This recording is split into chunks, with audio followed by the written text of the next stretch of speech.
Il Festival Florinas in Giallo, l'Isola dei Misteri, arriva nel 2019 alla 10ª edizione. Festival voluto dall'amministrazione comunale di Florinas e finanziato dalla Regione Sardegna e dalla Fondazione di Sardegna.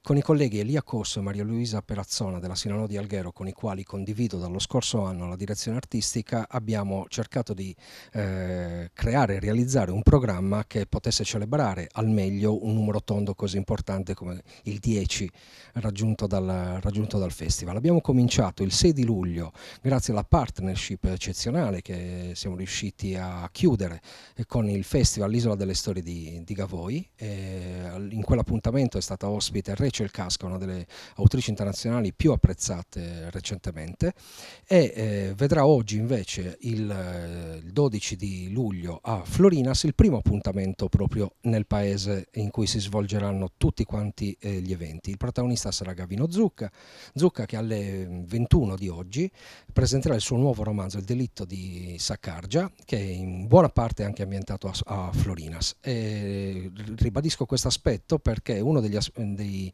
punti fermi su cui abbiamo lavorato l'anno scorso e ai quali abbiamo dato prosecuzione anche quest'anno è quello di radicarci fortemente nel territorio in maniera tale che il festival possa essere sempre più un festival del paese di Florinas verso l'esterno, quindi un ponte verso il resto dell'isola e verso il cosiddetto continente. Il secondo appuntamento della parte estiva del festival sarà dedicato invece il 25 di luglio a Enrico Musso.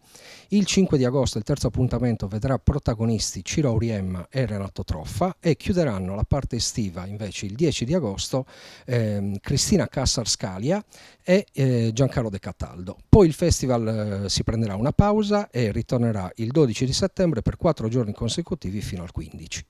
Preziosissime le collaborazioni che rinnoviamo quest'anno anche con la Umanitaria di Alghero e con la cooperativa Comes che gestisce le biblioteche del sistema bibliotecario del Coros.